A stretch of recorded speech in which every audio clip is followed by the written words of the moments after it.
Hi అండి, welcome to Sri Prasanna's Walt.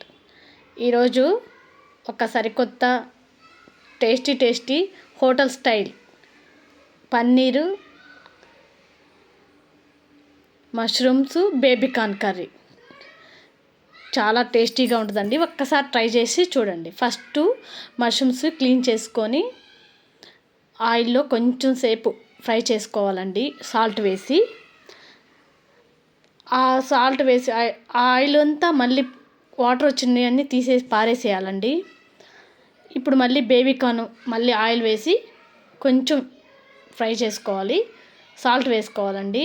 తర్వాత పన్నీర్ కూడా సేమ్ ఆయిల్లో సాల్ట్ వేసుకొని కొంచెం సేపు ఫ్రై చేసుకోవాలి. పన్నీర్ కొంచెం రెడ్ కలర్, మంచి బ్రౌన్ కలరు, మంచిగా అది చూడండి ఆ కలర్ వచ్చేదాకా వేయించుకోండి.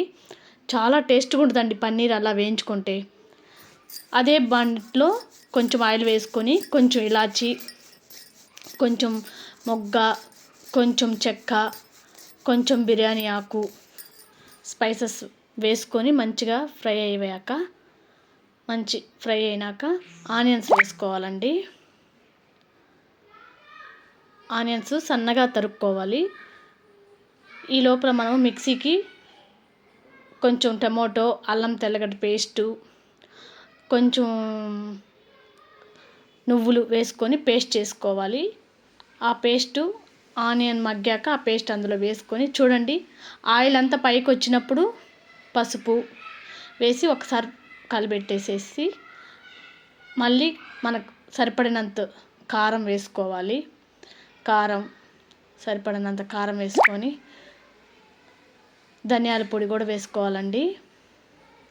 తర్వాత ఆయిల్ బయటకు వస్తుంది, ఆయిల్ బాగా మంచిగా మగ్గాక ఈ టమాటా పేస్ట్ వేసుకున్న కడుక్కున్న వాటర్ని కూడా పోసుకొని మంచిగా మగ్గనివ్వాలి. చూడండి ఎట్లా ఉడికిందో చూడండి.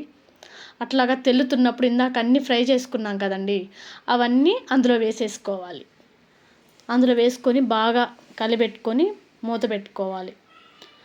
మూత పెట్టుకున్నాక కొంచెం సేపు ఒక 15 minutes చూడండి అలాగా ఉడికిపోతున్నాయో. బాగా అన్నిటికీ ఉప్పు కారం పట్టేసిన తర్వాత లాస్ట్ గరం మసాలా వేయాలండి.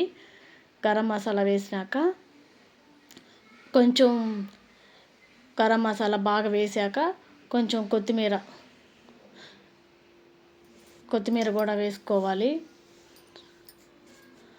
కొత్తిమీర కూడా వేసుకున్నాక మంచిగా ఒకసారి కలిపెట్టేసుకోవాలండి. మంచి స్మెల్ వస్తుందండి, చాలా బాగుంటుంది. ఇటు చపాతీలోకి, పూరీలోకి, రైస్లోకి కూడా చాలా బాగుంటుందండి.